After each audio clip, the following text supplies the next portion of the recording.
This is Distant Replay, the podcast that goes back in time to relive all the greatest events that we witnessed in sports. From upsets, to championships, to cultural moments, we discuss it all. Coming up on today's episode. There were a lot of players back then, unfortunately, that were using steroids. And the most difficult part of this era is we don't know everyone who was or wasn't doing what was rampant in the game, quite obviously. I mean, for the most part, steroids then were coming out of the gyms. It was what guys did in the off season. And they wanted to bulk up, and they'd work with trainers, and they would work with guys who were weightlifters, and those weightlifters knew about these drugs for a long time. Your performance affects everybody on your team. So if you're not doing everything you can to be the best player you can, you're letting down everybody else in that clubhouse. And that's, I think, how people looked at steroids in the early days.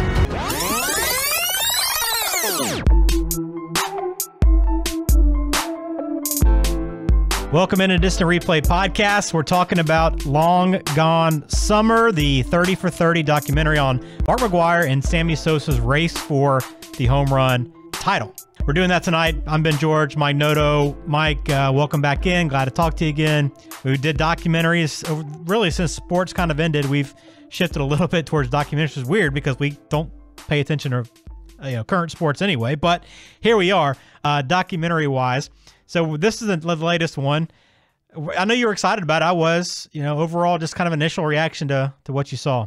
Like you said, I was looking forward to this with no regular sports on.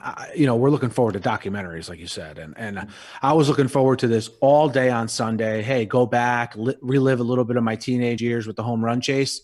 And I have to say, as we're going to get into throughout the course of this podcast, this documentary did not take the approach I thought it was, to put it mildly. Yeah, I didn't know what to expect either. I just kind of thought it would be about the race, but also like the steroids. I mean, I thought that was going to be a pretty big piece of this, but it really was kind of an afterthought when it was all said and done. So we're going to get in that tonight. We're going to give our thoughts on the documentary, kind of recap what we saw, the memories it brought back, kind of what we thought we would have expected, what we kind of hoped to see more of, and then also Sammy Sosa. What is the deal with Sammy Sosa? We'll talk about all that tonight. A couple things to remind you, though. First, distantreplaypodcast.com is the website. You can find all the past episodes right there. And you can also, for past games, we link every game that we watch, the broadcast right there on the website. On Twitter, it's Distant Podcast. And then also, you can find us on YouTube as well. Thanks to all the new YouTube subscribers we picked up over the last few weeks. Thanks for joining us. And hopefully you spread the word to somebody you know that enjoys this kind of thing. So let's jump right into it, Mike. I'm just going to go down some notes. If you have some thoughts, we'll just roll with it. But let's just start off with the beginning. The 94 strike kind of lead into all this. And it's really interesting because of where we are right now currently with Major League Baseball. Every day is a little bit different, but right now there's still a lot of concern about if baseball will even be played in 2020. And that's kind of, it reminds you of what they were going through in the mid-90s after the strike. And really baseball fans had kind of faded out and not really cared about the sport because of the way it all happened. And this was kind of the pickup, but it was just kind of odd and really good timing for ESPN to kind of have that storyline with what we're going through right now. Yeah, perfect timing in that respect. And maybe some of these current players watched that part of this documentary last night and realized that if they don't play this year, they're going to get a lot of the same blowback that these players got during that strike-shortened season. I mean, that was a real thing back then. And you saw some highlights of mayors in this documentary, presidents speaking out against, the decision to go on strike. That was, like I said, that was a real thing back then and allowed other sports to sort of gain traction on baseball in this country. Because as, baseball, I think, has been sort of in the backdrop here on a national scene for a while. Mm-hmm. And for younger people, it might be hard to sort of envision baseball being, one of, if not the most popular sport in the country. And back in the mid-90s and before this strike, I think you could argue it was maybe next to football, the most popular sport in the country. So they did set that up at least a little bit. I don't think they really got into just how bad the sport was. I don't believe they did. Maybe you felt differently, but, I don't think they made it out to be as bleak as it actually was at that time, and why, these home runs and why steroids became such a big part of baseball, because it brought fans back. And as we saw, and as we heard in this documentary, the fans showing up for this home run race when these two teams were playing, the interest was, I think maybe it was Skip Carey that said it, was higher, or somebody said it, was higher than you would see for a World Series. Interest was higher than that because they were all so into this, so passionate about what they were seeing, so invested in the moment, in the history, that it really made you forget about everything that happened just a few years prior. So, I thought they could have done a better job of kind of setting that up, but they kind of did a little bit, touched on it some, and then moved on. But look, so we start off, it's all about the race early on, and it's all McGwire early. And I guess because going into the season, McGwire was the big name. Everybody expected him, Ken Griffey, to be a part of this. Look, I love Ken Griffey Jr. Anybody that grew up, our age in the 90s, admired his swing, wanted to be a left-handed baseball player because of what he was able to accomplish.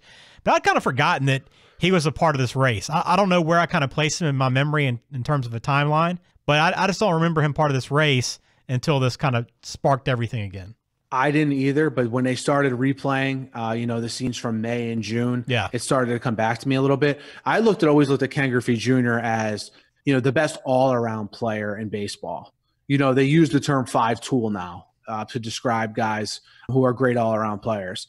And sure, he had that sweet stroke, but he was a great defensive player. He was fast on the base paths, good arm. He really had all the five tools that they talk about.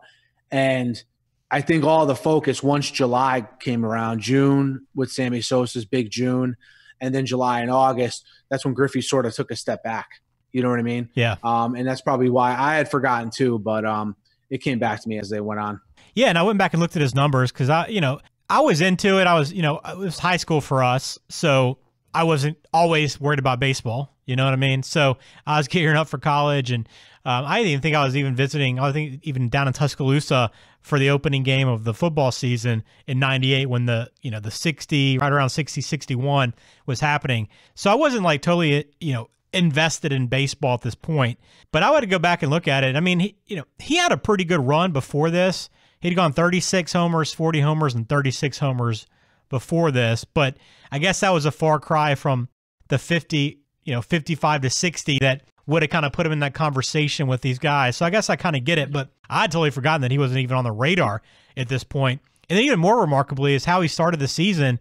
Basically, he was a month behind McGwire, essentially, when this thing started in terms of pace.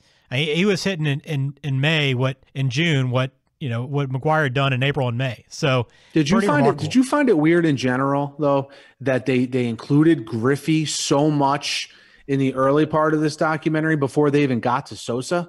They didn't really start talking about Sosa until like 22 minutes into the documentary. Yeah, and I don't know if they're trying to do that in terms of kind of as maybe a parallel to how the season actually played out, to where Sosa was an afterthought that season, and maybe that's kind of how they presented it, like, hey, let's bring him in later, kind of like that 98 season did. But yeah, I mean, this documentary is about McGwire and Sosa, and it felt like Sosa was just kind of an afterthought. And maybe that's kind of how his whole career was. He was always kind of that bridesmaid and never got the limelight that maybe he deserved during this era. He seems to be happy with it. But yeah, I mean, I thought it was kind of odd that you didn't really hear anything about him until what, 20-ish minutes into the documentary?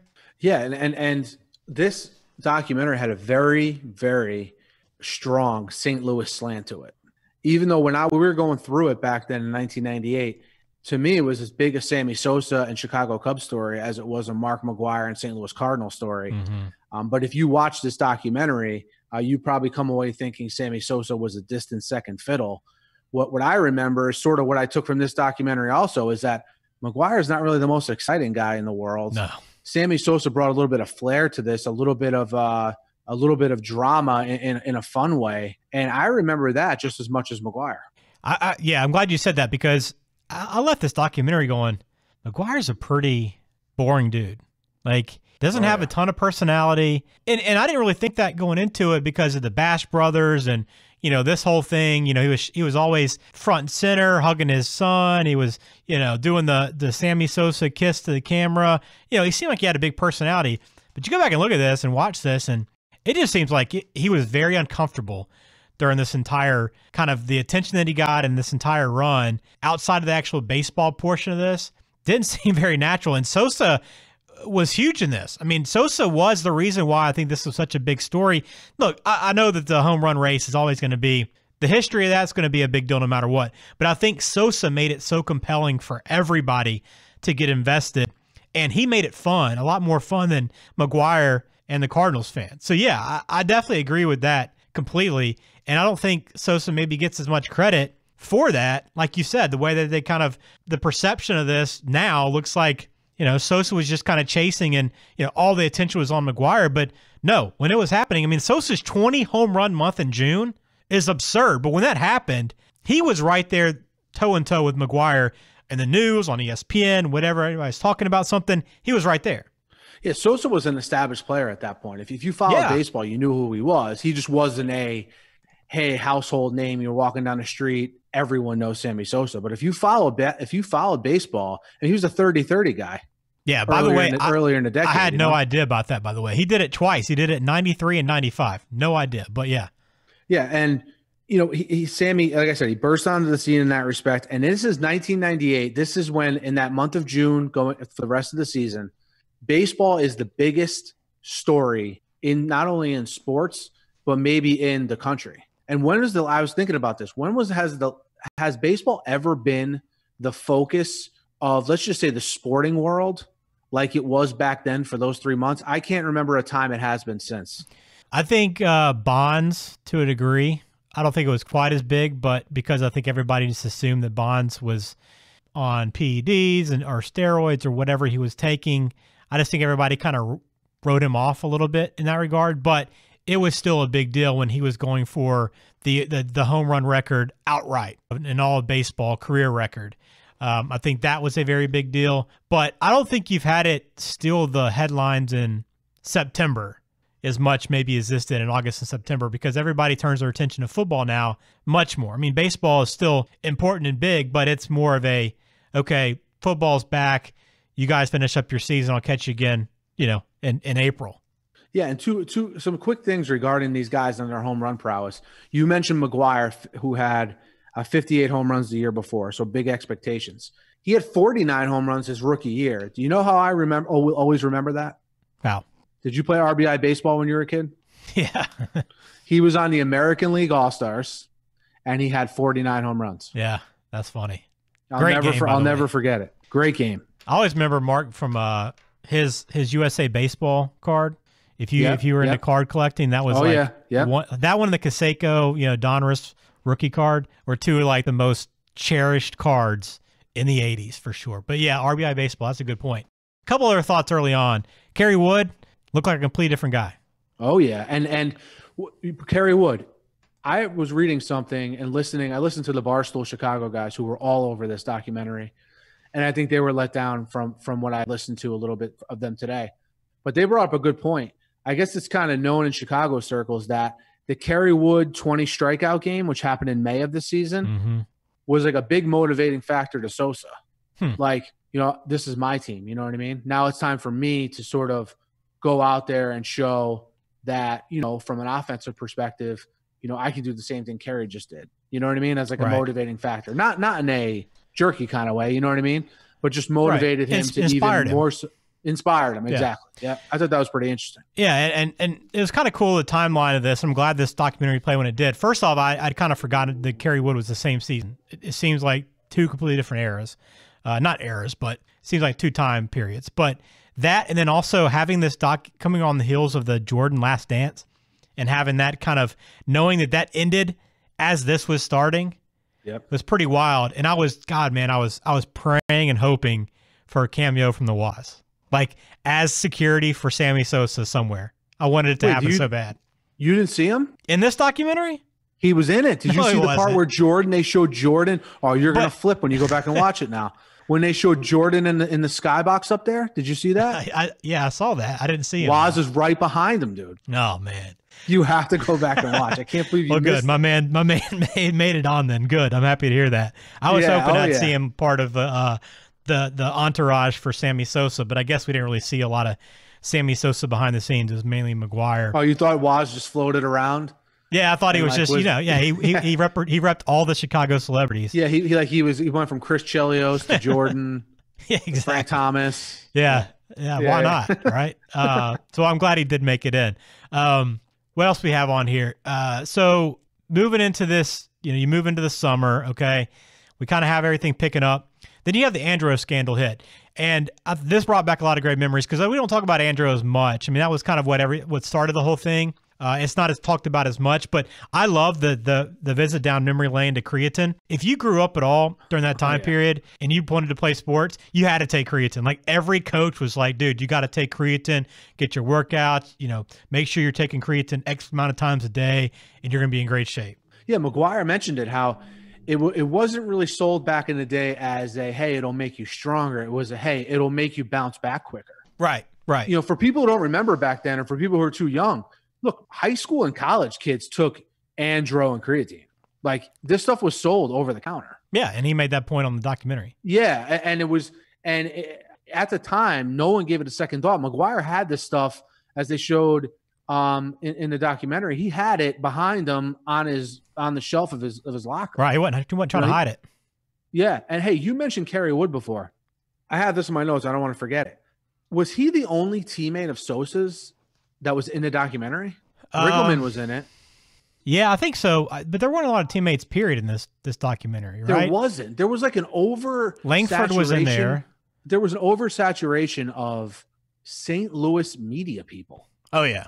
It was weird. It's like, who the hell is this guy? Who cares what he thinks? I understand, like, if you're from St. Louis, it might be cool.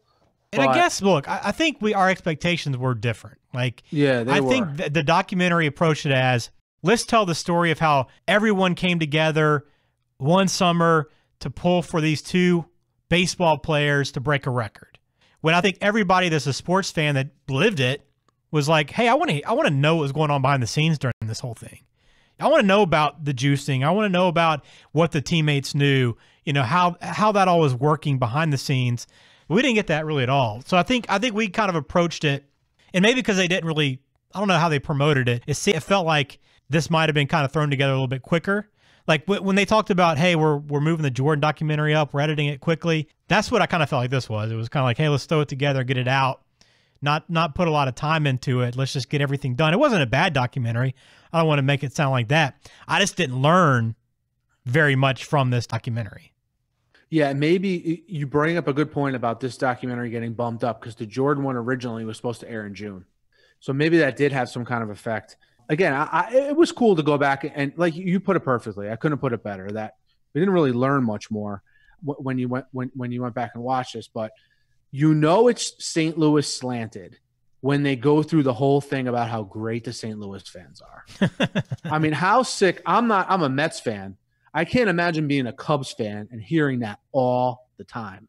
Right. They don't boo. They're so nice. Like, giving him a standing ovation when he was struggling. Hey, give me a break. They don't boo in St. Louis. Dude, even during the documentary, you had no idea the Cubs were in the playoff hunt. Like, it was kind of like, oh, by the way, McGwire won the race and broke the record, but the Cubs made the playoffs. And Sosa won the MVP. Yeah. And the whole time you would have thought like the Cubs were just this, side team and poor franchise that was just trying to keep up with the Cardinals. Meanwhile, they were the team that were having the better season during all that. Yeah. Sammy and I always get a kick out of Steve Traxel, that he was the guy that let up the home run to McGwire. Yeah. You remember what he was known for or no? What? He was known for taking a boatload of time in between pitches. No, I didn't. He was a Met. It was brutal. It's like, hey, Steve, just get the ball, throw it 89 miles an hour down the middle. Let's get a move on here. Let's keep it moving. Yeah. A couple other notes during that Andro scandal. By the way, I was very I got a laugh when Brady Anderson made a quick appearance, and they got his thoughts on everything. If there was a poster boy for steroids, and in the home run race, he was it. If you don't know, and nobody probably today, I mean, if you lived that period, you remember, but people today probably have no idea who Brady Anderson is.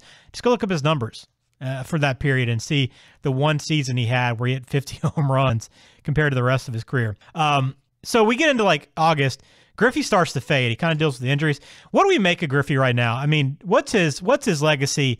Do we lump him into this group of steroid players? I mean, I feel like you have to be naive to think that he didn't do anything. No, then I'm going to be naive. Okay. Because I kind of feel that way too. He trailed off. If you look at different seasons where he had blistering starts, he'd come back to earth. Even in his career, when normal players get older and their skills deteriorate, his did naturally.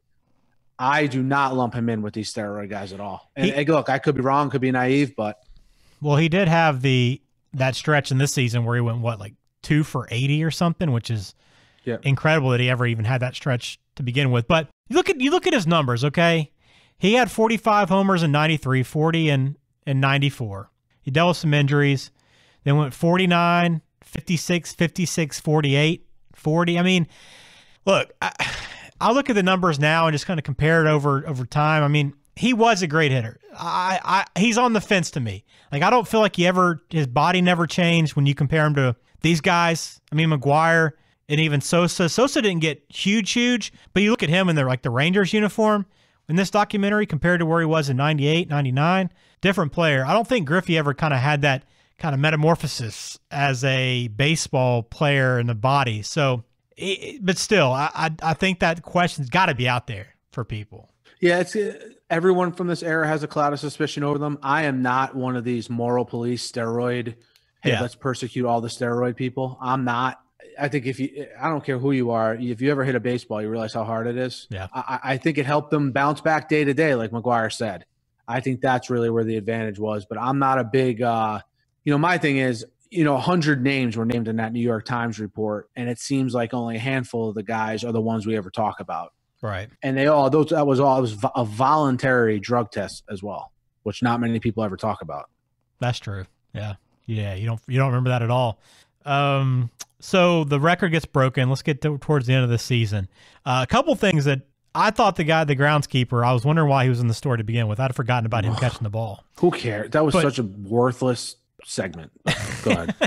It didn't inspire you, give you the feel good story. He just happened to be the groundskeeper who was there, and the ball didn't go in the stands, and he grabbed it. Does he feel like an idiot for not? I mean, he says now that it was McGwire's, and he was a great guy. Blah blah blah. He's got to regret not keeping that ball, right? He had to. I mean, he probably knew McGwire. You know what I mean? It's a little bit different, but this guy's he was on a late night show, wasn't he? Yeah, he was on Letterman. Yeah. He's speaking into the microphone up on the podium after the game. Like, what is going on here?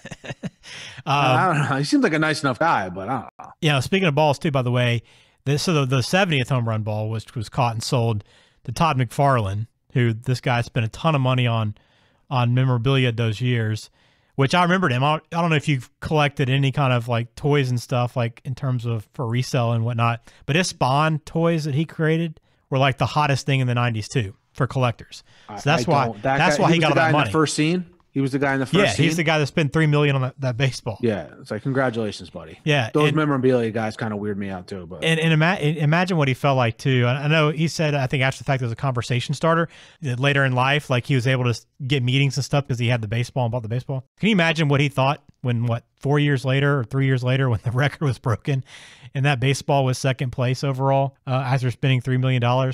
It's remarkable. And there's another good story that Darren Rovell tweeted out. And he shared this a couple times, but he brought it back up last night. The guy that caught that 70th home run, or the whichever it was, 62 or 70, I don't remember which one it was. Anyway, he had so the Cardinals reached out to him and said, "Hey, we want to get this ball back. We're going to give you a jersey, an autographed jersey, a baseball, a bat, if you'll give it back." And he told him, "That's fine. I just want to meet McGwire too." And McGwire wouldn't do it, so he kept the baseball and sold it. Really? Can you believe that? If that's a legit story, and I'm assuming that it is because he's told that story for years. Yeah, it makes McGwire seem like a pretty big dick. Like, you can't just meet a fan that caught your ball. I mean, even if he's not a Cardinals fan, like, you can't take that time to get that ball back just by having a 5-minute conversation with a guy. Yeah, assuming that story is legit, like that doesn't make McGwire look great. Hey, did you notice on the 60-second home run, all flash bulbs, no phones back then? Yeah, no phones for sure. All also dudes with like handheld video cameras and stuff. It was handheld tremendous. Video cameras, those disposable cameras I used to bring to CVS. Yeah. My first jobs at Walgreens, developing photos. Love it. The other part about this race is I'd forgotten about Sosa took the lead with like 3 games left. He took the lead at 66 after all this. Forgot about that. Yeah, I mean, we check out after seeing that home run, the line drive that barely cleared the wall to break the record, but you got to be pretty impressed with the way McGwire finished this whole thing out, and probably credit steroids in terms of recovery, but to be able to finish this out with 4 home runs in the final 5 days, or 5 and 4, whatever it was, to win this thing outright and get to 70, is pretty remarkable. Yeah, like you said, my recollection of after he hit that line drive to left field that, the groundskeeper miraculously went and got. After that, I don't even remember anything from this home run chase whatsoever, to be completely honest with you. And that brought back some memories for me when I went through that. That's a good point. Yeah. So then they transition. So at this point, I'm like, okay, we're an hour and a half in this documentary, and then Bob Costas, comes on, and I love Bob, and I'm getting more. I don't know why. I never really had a problem with Bob. I don't think I ever appreciated him as much as I probably should have. But after these old games and these documentaries, dude, Bob's one of my favorite people now. I love hearing him. He's able to tell the story so eloquently and able to describe the scene, the situation, and the emotions. But he kind of caught my attention going to one of the breaks when he said, he kind of said it was a great moment, but there was a price to pay for all of this. And I was like, okay, you got my attention now. We're about to get serious here, about to get into steroids and dive into it. But then they didn't really do much, a whole lot with it, Mike. I think a lot of criticism was Barry Bonds was like the face of the steroid conversation when they first kind of started talking about it. First thing they do is show Bonds and him breaking the record. And look, he kind of is the face of that steroid era because of kind of what he did and the denying it for so long. And there's no denying how great he was at baseball. And I think I heard a story today where he kind of said and told people, it was kind of this kind of running story that, at the time, I think Dan Patrick might have mentioned this, that he saw this happen with McGwire and Sosa and basically told people, wait to see what I can do on steroids. Like, you see these guys, let's see what I can do. That's been out there for a while. That story I've heard a lot of times before. So Bonds was my favorite player growing up, hands down. Okay. I love Barry Didn't know Bonds. that about you. Yeah, and I actually started to like him less once he started doing this juice and stuff and just hitting home runs, because before he was a great all-around player. I think the difference with Bonds and why he's the face of it is sort of the same reason why A-Rod became the later face of it. Was those two guys would have been all-time players if they never did steroids a day in their life. Right. So the steroids brought them from all-time player to the pantheon of like almost the Mount Rushmore of baseball players. You know what I mean? Mm-hmm. I think for McGwire and Sosa, although they get a lot of blame because, of how people look back on this home run chase, it made them from all-star caliber players to legendary players. You know what I mean? Yeah. And, I think that's why Bonds, along with A-Rod, gets the most grief for the steroids, because it put them into another stratosphere. Yeah, no, that's right. You're accurate.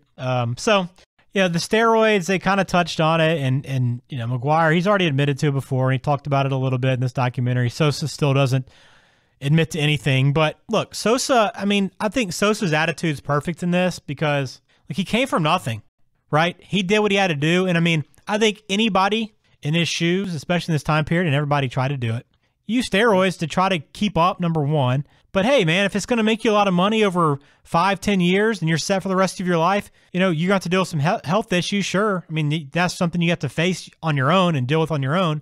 But you're not hurting anybody. You know what I mean? Like you're playing a game. Like I said, I don't pass judgment. He made life-changing money for him and his family for the rest of his life. That's the way he looks at it. 9 straight. We did that podcast on the Cubs and Marlins Game 6, 2003. What do you have? 9 straight years of at least 30 home runs, and some of those years he had 40, 50, and 60. Mm-hmm. Look, he changed his family's life for generations. I can't knock him for that. And like you said, I thought his attitude came across pretty well in this. And can we get Sammy back to Chicago, please? Yeah. So that's the other thing I want to talk about too. I don't know that I realized that he was not, welcomed in Chicago. I don't know if that's even accurate, but the way, from this documentary and from what I've seen afterwards, he actually joined Van Pelt afterwards and had a conversation with him, and he hasn't been asked back or invited back to the park. And Sosa said, I'd be happy to come back if they invited me. What happened there? What am I missing? Because he was the face of Chicago for a while, and I know things I think they ended on a sour note a little bit towards the end of his career, but what happened here to where Chicago doesn't embrace him? He was like the only bright spot in Chicago for decades. Exactly. Like, it's 15 years ago now he left, right? You've had superstar athletes leave teams under worse circumstances. Brett Favre comes to mind. Yeah. And what he did to that franchise is not worse than what Sammy Sosa did, and they welcome him back in Green Bay. So, yeah, it's one of those things. I looked into it, Ben. I couldn't find anything concrete as to why he hasn't been invited back. And I would imagine with the blowback coming from this documentary, a lot of Chicago people I follow on Twitter have been mentioning how it's ridiculous that he hasn't been invited back. I hope the blowback from this, they invite Sammy back and give that to the fans. Yeah, he played 13 years there. So, I mean, he spent a long time in Chicago, really was the face of that franchise and for a long, long time and helped them reach the playoffs. I mean, he brought them to a pretty high level, competitive level, and he had a great career. And it's still remarkable that he broke Maris's record 3 times, which is still remarkable to me. 66, 63 the following year, and then 64 in 2001 when Bonds broke the record with 71. So an incredible career. And I forgot how good Sosa was. I always think about this one year as kind of his year, but man, he put up some numbers for 4 or 5 straight years there. He sure did. And look, no matter what anyone tells you now, people act all high and mighty about steroids. Okay. No one cared back then. No one cared. Even when this stuff came out about McGwire towards the end of the year with the Andro, it was mentioned here and there, but no one cared. Everyone was along for the ride, and everyone enjoyed this summer for what it was. They did, indeed. One of the other notes I had, I thought it was kind of funny. Nelly, big St. Louis guy, was on there repping St. Louis, wearing a Chicago jersey. Unreal. Like, you have a little bit of awareness at all? Like that was kind of an odd thing for me. he would rep the other team, another city in this documentary, but that tells you how big Jordan was bigger than the rivalries in every sport. Apparently, he could kind of transcend all that. So I don't know, Mike. Overall, I thought it was not the 30 for 30's best work. I think most of these documentaries you learn something and you kind of get a real deep look at the story. I think this was kind of a cursory look at what happened and just kind of brought us back to the experience itself and what people were witnessing. But if you want to get deep into the steroid era and kind of how this all kind of took off, this season was kind of like the launching of that. You're not going to get it from this documentary. No, it's very surface level stuff like you said, we've known for years about this home run chase. Maybe if you're from St. Louis, you like it because they had a lot of local personalities in it. Outside of that, like you said, I just don't think it met the mark. But again, not terrible, that's not like they were reporting on stuff and were factually wrong about it. It's just, I expected a different approach. And again, like you said, I don't know if that has to do with the fact that it was bumped up or not. I think it's twofold. I think because it came behind the documentaries we just had, they were really good. I think it kind of brought our standard up, and because of that, I think it didn't seem as good. But I also think you could have flip-flopped and gone 1 episode for Lance. Sorry for the cycling fans that we have that listen to the show now. But I think you could have gone 1 episode with Lance, really that second episode, maybe extend it a little bit, make it 2.5 hours, and then make this one a 2-part. 1 part on the race, 1 part on the aftermath. Not bad. You have a programming future, I think. Yeah, maybe so. Well, we'll wrap it up on that note. Mike, enjoyed this episode. I thought I would have enjoyed it more, but it is what it is. Hopefully you enjoyed it. If you have any feedback, leave us a comment in YouTube or shoot us a tweet as well, @Distant Podcast. We'd love to hear from you. And if you have any thoughts on games you want to hear, we're going to get back into games as well.